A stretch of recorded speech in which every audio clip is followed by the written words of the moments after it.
Olá, estamos de volta com o programa Lente Aberta. O assunto continua sendo a recuperação econômica mundial. Comigo no estúdio está João Guilherme Penteado, assessor de investimentos da Apollo Investimentos, empresa ligada em Ponta Grossa ao Banco Safra, que, diga-se de passagem, é uma das instituições financeiras mais sólidas da América Latina. Eu gostaria que você nos ajudasse a entender uma fala sua no fim do bloco anterior. O assunto é concernente à recuperação econômica mundial. Porém, houve um paralelo com o Brasil e é natural que a gente tente construir esse paralelo para até explicar para as pessoas o que está acontecendo. A legislação criada no Brasil foi criada com o objetivo de proteger o trabalhador, porque em tempos passados, realmente, nós vivíamos um período um tanto quanto obscuro na história do Brasil.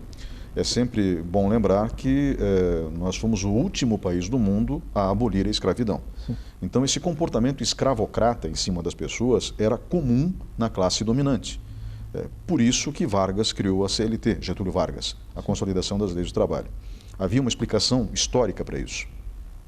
Talvez nos dias de hoje, toda essa legislação mais atrapalhe do que ajude. Como você mesmo falou agora na retomada da economia, o empresário tem medo de contratar porque existem uma série de entraves que dificultam a demissão na sequência, caso ele se saia mal e ele não quer, obviamente, ir à falência e ficar devendo dinheiro. Né?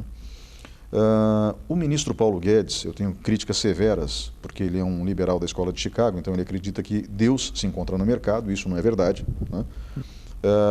Mas eu respeito muito o ministro, tem um homem que tem pós-doutorado dentro da área de economia, eu respeito muito o ministro e ele tem uma iniciativa que é justamente facilitar a contratação, ou seja, tentar mudar o processo de contratação e demissão para que a recuperação econômica seja mais ágil no Brasil.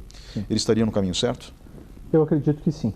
Tá? Eu acredito que sim, mas que o problema brasileiro vai muito além disso. Tá? Vai infinitamente além disso. O problema brasileiro é que o governo é grande demais, pesado demais e caro demais para uma economia tão frágil como a nossa. E ao ser tão pesado, com uma carga tributária, principalmente sobre consumo, tão relevante, a gente tem uma incapacidade de crescimento muito grande. A gente não consegue crescer porque sai muito caro crescer no Brasil, é muito difícil crescer, é oneroso investir. Então, eu acho que passa sim por essa facilitação das novas relações de emprego, né? Hoje em dia a gente vê aí com múltiplos aplicativos e dentro até dos nossos setores aqui, do meu setor financeiro, onde nós temos escritório no Recife, temos escritório em São Paulo e todo mundo trabalhando online em conjunto e tudo fluindo adequadamente, né?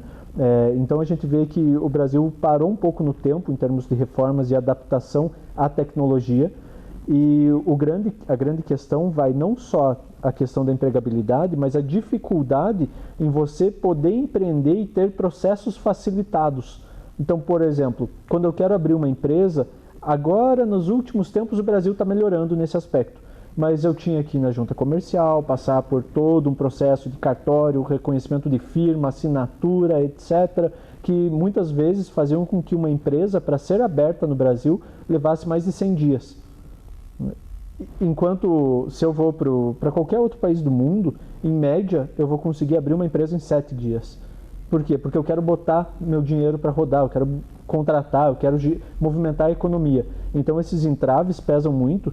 E somado isso a uma carga tributária que incide sobre o consumo, você tem uma distorção forçada de renda. Tá? É sempre bom explicar isso para as pessoas que estão em casa nos assistindo, né? Em outros países, o que nós temos é o imposto incidindo sobre a renda. A renda. Né? Então, Exato. Você vai pagar de imposto para o governo um tanto daquilo que você ganha de fato. Né? E no Brasil, em outros países isso acontece também, mas no Brasil nós temos os impostos incidindo sobre o consumo. Você não consegue fugir do imposto. O Brasil cobra a renda, mas ele cobra a renda da maneira errada, porque ele cobra a renda do assalariado. O assalariado paga 27,5% de IR se ele ganha mais de R$5.000. R$5.000, se você pegar em termos globais, são $1.000, menos de $1.000, é uma renda baixa. Né? E ainda assim existe uma carga tributária muito alta em cima da renda, só que quando a gente parte para o consumo, a gente tem uma carga tributária média de 30%, 40%, dependendo do item. Então, você tem a pessoa que ganha um salário mínimo, que não paga imposto na renda, tendo uma carga tributária da mesma que tem uma empresa e que ganha dividendos, portanto não paga imposto de renda, né? Porque a empresa já pagou o seu imposto de renda e foi distribuído como lucro. Então essas duas pessoas no consumo, uma que ganha 30 mil reais e a outra ganha R$1.000 por mês, pagam a mesma carga tributária. E isso é muito negativo em termos macroeconômicos. Mas, em compensação, nós estamos inseridos num contexto mundial e por isso a questão da recuperação econômica global que eu estou tocando aqui na entrevista contigo, e eu sei que você é qualificado para falar sobre isso. O cenário fora do Brasil, embora ainda seja um cenário ruim, pandemia, né, nós vamos ter sim uma queda na atividade econômica em vários países. Você disse que em quase todos eles nós teremos uma recuperação rápida e depois uma redução em relação ao período pré-Covid, ou seja, antes da pandemia.